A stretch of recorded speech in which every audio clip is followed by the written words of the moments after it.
Hello, friends and lovers. I am trying to find a way to bring back monthly reading wrap ups that won't drive me insane. So, for the month of July, I read 30 books.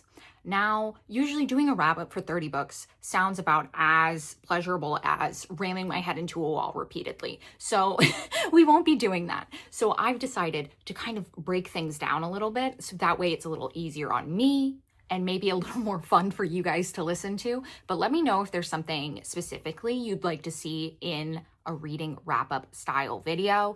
Let's start off by kind of going over the stats of this month. So like I said, I read 30 things in the month of July. I have my notebook here. So for manga, I read 10 volumes of manga this month. And then I also read 10 romance novels. And then I followed that up with 4 thriller and horror books and 7 fantasy books. So I think I was a little all over the board last month, but I was truly, I think, hitting my stride in reading what I really wanted to be reading. And I felt like I really was following, where my heart was singing. I broke this up into a few different categories. So first, I want to talk about my favorites from this month. So I absolutely fell in love with Tusk Love by Thea Guzman. This is a cozy fantasy adventure that I believe it takes place in the world of Critical Role. I personally don't know anything about Critical Role besides the fact that it's a D&D campaign that people play online. So you can go into this book and love it without knowing anything about Critical Role, because I was seeing that some people were concerned that maybe you did need to know stuff about it in order to get anything out of this. I don't think you do. This still just was such a delight, and I was really, locked in the whole time.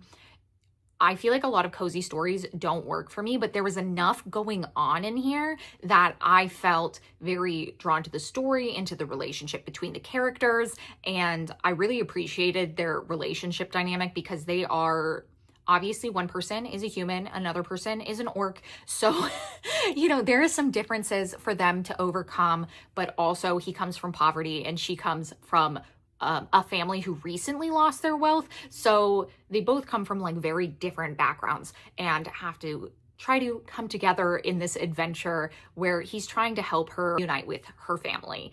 And I don't know, it was so heartwarming. So if you've been wanting to give this a chance, I would. I also went on a very devout cowboy romance stint this month, and my favorite of those was Ride the Sky by Ava Hunter. This was a long-awaited book for me. So this is book 4 in her Runaway Ranch series. I had been looking forward to this couple since book 1. We have been teased, and this had been drawn out for 4 books. It's kind of like a childhood friends to enemies to like lovers, but there's a lot of tension and a lot of, hurt feelings between these two people because they were kids when they were getting close. They both are into the rodeo, so they had to spend a lot of time together. So if you're into forced proximity, these two will be your absolute haven. I really enjoyed all of the tension and all of the buildup and also getting the peaks of their past in the book and being able to see them at different spots of their lives and then where they are now. Also, there is just such a strong amount of caregiving in this. So it's fun because you get like the tension and the banter, but then you also get like the sweetness. So I just feel like this was the right balance of cowboy romance for me. And I also love that the heroine is the one who's like riding bulls and is very adventurous and wants to keep doing like dangerous stuff, or she's the one that's like her heart is in the rodeo the most. And so I kind of love that as opposed to it, always being about what the hero's into. The next book kind of took me by surprise. I read a few books for a Summerween video, so I won't go too much into it, but I absolutely loved The Thrashers by Julie Soto. This, I believe in the vlog, I described as a high-octane CW drama style thriller. So if you liked kind of the nuttiness, fun of like Riverdale, but like in the first season, like when things still kind of made sense, I think you'll absolutely love this. I love that I could never guess what was happening next, and that also you can't trust the characters or their decision making because when they're teens, and then also, you know, they could be lying to you.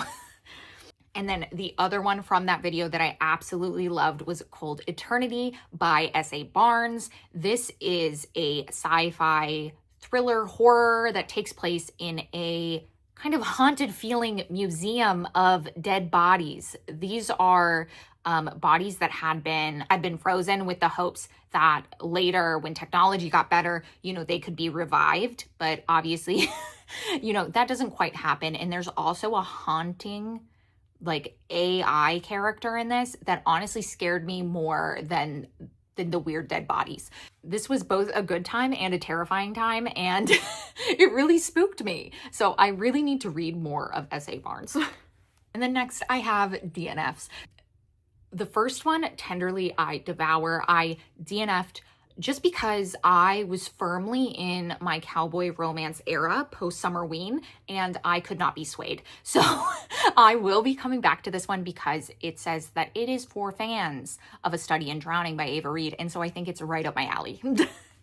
Then I also tried Coven of Ill Repute, and I just didn't care about this. One, it starts off like narrated by a man, and then it's also just told in this way that is incredibly juvenile. I just stopped wanting to care about what was happening. I also sadly DNF'd Arcana Academy by Lisa Kova. It just felt like it was written in this way where it was like, this happened, and then this happened, and then I felt like this, but I was in prison and I'm a bad girl. Like, it just, I never cared because it just felt like you couldn't immerse yourself in the story because you were kind of just being told exactly how to feel, and it felt like everything was just being served up to you like, oh, and here's this boy you're supposed to swoon over now, and I just never cared. Okay, and then my duds of the books that I did finish are Scent of Home, which I wanted to love because I've heard great things about this author, and then also this had a female alpha in it. I love that kind of rep, and I also really liked the different dynamics that were in this pack, but sadly, it really fell flat. Like everything, like all of the interesting goodness, the tension was never like, it wasn't woven correctly throughout the story. And so it almost felt like you kept like stutter stopping, and then it would be like, okay, and now you're supposed to care about this next thing, but you've kind of stopped caring because it like kept just like feeding you like little things for you to care about. And then by the time there's a resolution for that thing, you're just like, okay, because there was no tension, no buildup, no emotional like upheaval or believability in the things that were happening. So I just never, you know, cared about it. Also, sadly, because I really loved the first book in this series, but I read both Brought the Devil and Filthy Devil by Sonia Gray, and these are both mafia set romances. They follow a set of brothers. I loved the first book, but sadly, I just kind of feel like these two books were like what I liked in the first book, but done badly.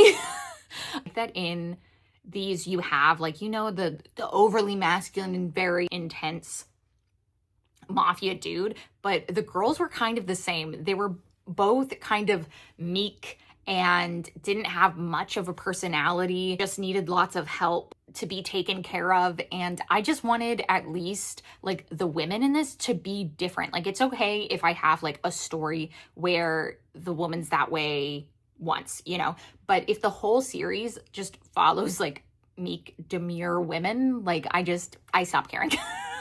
I'm like, give me a little bit of something different each time. It just felt like I was being given the same plate of something, but every time it was just worse. My honorable mentions, because I keep thinking about Serial Killer Support Group.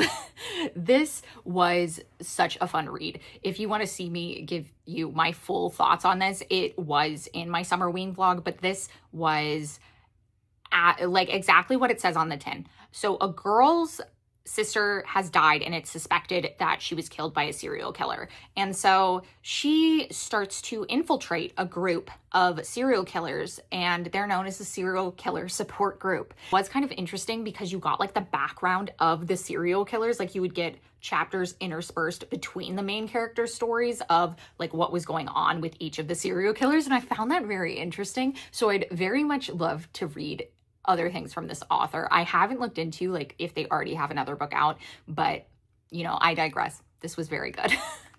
The other one I wanted to mention was When the Moon Hatched.